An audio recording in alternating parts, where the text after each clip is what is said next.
Не по заказу Министерства культуры РФ при моральной поддержке психоневрологического диспансера. Творческое объединение «Театр Ле Кринжаля» представляет. Ну что, Дидара Павладовна, пожалуйста, тяните билет. Хорошо.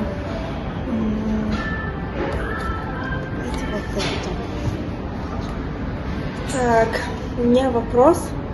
Взгляды московских и казанских лингвистических школ.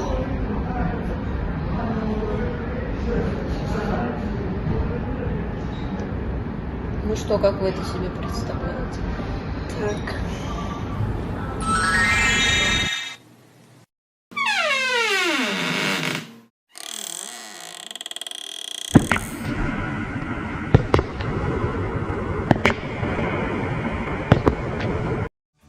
Перед вами ОПГ «Московская лингвистическая школа», сформировавшаяся под воздействием научных трудов и преподавательской деятельности академика Филиппа Федоровича Фортунатова, известного в группировке как «Фортуна», он авторитет.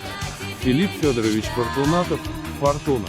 В наследии Фортунатова выделяются две части: индоевропейские исследования и исследования по общей теории грамматики. Фортунатовым были высказаны оригинальные теоретические взгляды по общей морфологии.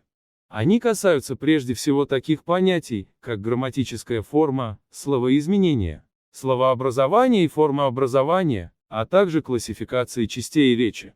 Его именем названы два звуковых закона. Закон Фортунатова, описывающий условия возникновения древнеиндийских ретрофлексных звуков, и известный закон Фортунатова де Сосюра, относящийся к балтославянской исторической акцентологии, и описывающий эволюцию одного из типов ударения в балтийских и славянских языках.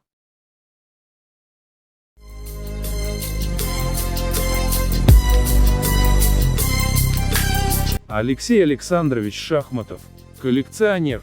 В гимназии Шахматов увлекался коллекционированием слов. После работы Алексея Александровича любое исследование по истории Древней Руси опирается на его выводы. Впервые сделал попытку выявить систему в огромном разнообразии синтаксических конструкций русского языка.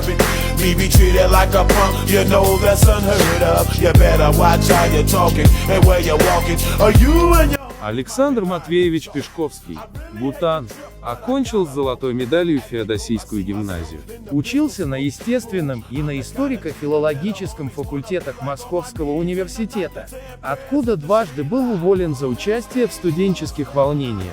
К основным идеям принадлежит представление о семантичности синтаксиса.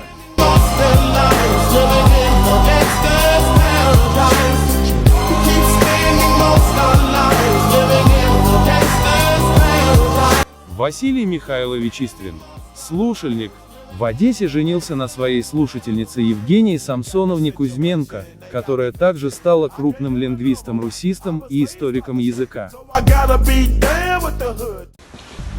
Всем общий. Сегодня мы готовимся к великой сходке 19 столетия. На нашем лингвистическом районе появились какие-то чушпаны, которые возомнили себя лингвистами. Это ОПГ «Казанская лингвистическая школа». Так значит, скорлупа. Мы должны понять язык. То есть установить, узнать причинную связь понятий, представляемых языком.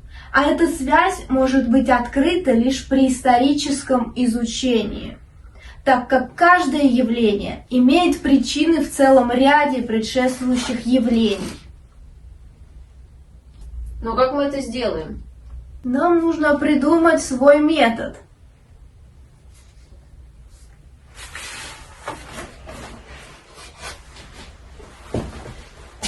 Если будем что-то сравнивать. Так. И еще и будем в диахронии это рассматривать. Угу. Связь с историей. Угу. Сравнительно-исторический получается.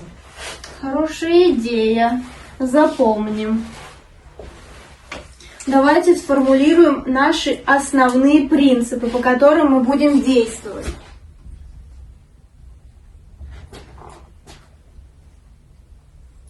Фортуна, а мы можем сказать о том, что мы стремимся к целостному и систематическому подходу в изучении языка? Так, ну, это системность. Можем обозначить это Да, так. да. Согласны? Что еще? Нам важно знать то, как язык используется при коммуникации, то есть то, как он функционирует. Мгм. Функциональность. Далее, какой у нас принцип? Давайте обратим внимание на историю языка.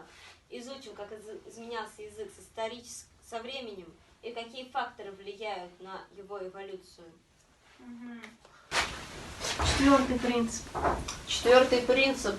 Я думаю, нам нужно проводить различные виды анализа, причем как синхронического, так и диахронического. Значит, Синхронический и диахронический анализ, да.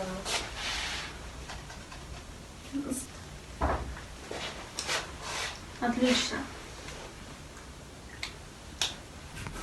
Наши оппоненты орудуют примерно в этой области.